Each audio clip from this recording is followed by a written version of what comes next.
I'm First Alert meteorologist Cruz Medina. We're going to be talking about rapid intensification and hurricanes today, and this is very pertinent just given what we have going on in the tropics right now. So if you've never heard of this term, rapid intensification, it refers to a hurricane or a tropical storm for that matter rapidly intensifying in a certain time span by a certain miles per hour as far as the wind speed goes. So we're going to break down what exactly the criteria has to be for it to be that a storm rapidly intensified, okay?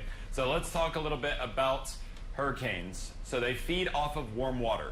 You need warm water, you need weak wind shear, which refers to the change of wind direction and or speed with height. So it's literally like shears. If you have winds going out opposite directions, that can rip a storm apart, not really allowing it to get vertically stacked like a hurricane needs. But you need the feedback. So you need the waves crashing, releasing that ocean heat into the air. The hurricane is then able to ingest that. It uses it for strength. It really feeds off of that moisture and humidity from warm bodies of water. So take a look at your screen here, and this is going to detail kind of what we see with tropical cyclones and rapid intensification.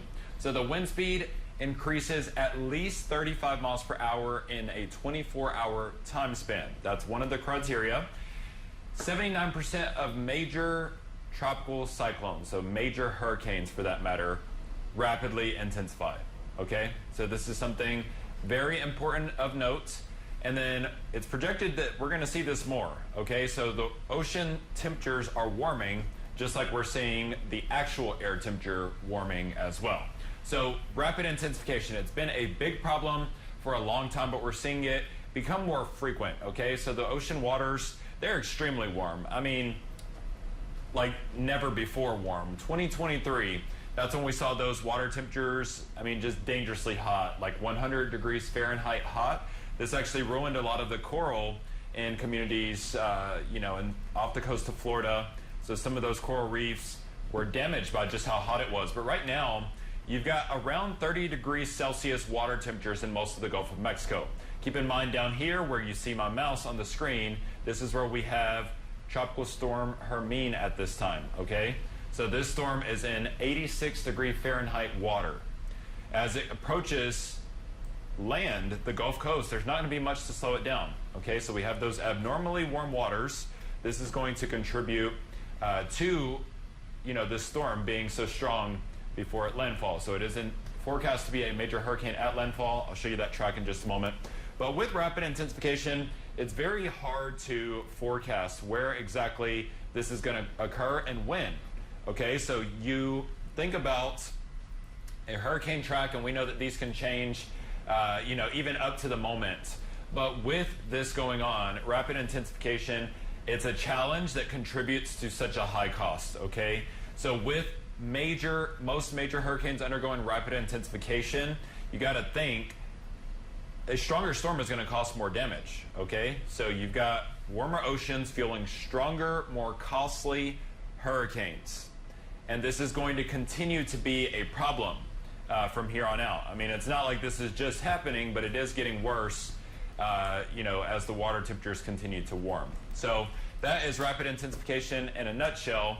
Here are some of the storms that have had the strongest rapid intensification in history, okay? So this is a list of storms that have had the most rapid intensification in that 24-hour period before landfall in the mainland U.S. So you can see Umberto comes in at number 1, that was in 2007, 65 mile per hour wind increase in a 24-hour time span. So talk about impressive, that's exactly what Umberto was. Then we had Ida in 2021, that one hit Louisiana. It increased 60 miles per hour in 24 hours.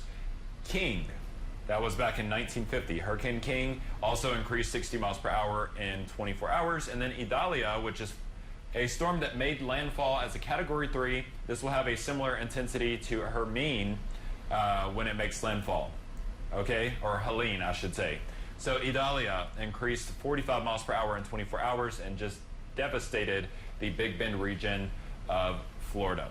So with this system that we have right now, once again, this is Tropical Storm Helene.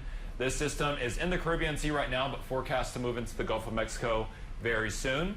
As this storm continues to get its act together, it looks very disorganized right now, but I think once it passes the Yucatan Peninsula, it has a better chance of getting organized. you'll see that this moves toward the Big Bend region of Florida. Possibly around Tallahassee or Panama City, or just off to the east of that is where we're expecting a major hurricane to make landfall. Winds of at least 115 miles per hour, and this will continue to move up into Georgia, possibly a tropical storm, even as it still moves over Atlanta. So around 50 miles per hour then, and then impacting the mid-state. So we will get rain from this Thursday and Friday. Not expecting maybe as much as the coast, but we could see some flooding downpours here. So the rainfall forecast is going to be the highest near the Cumberland Plateau, 5 to 6 inches there, 2 to 4 inches for the heart of Middle Tennessee, including Nashville, and then we'll see maybe 2 to 3 inches back in West Middle Tennessee. So make sure that you're staying up to date with the latest conditions on this tropical storm that will become a hurricane soon. And of course, we're going to keep you updated on air and online per usual. So that's going to do it for this edition of First Alert Weather Plus. You can always send me an email with topics that you'd like to hear more about that are weather, environmental, or science related. Have a great day.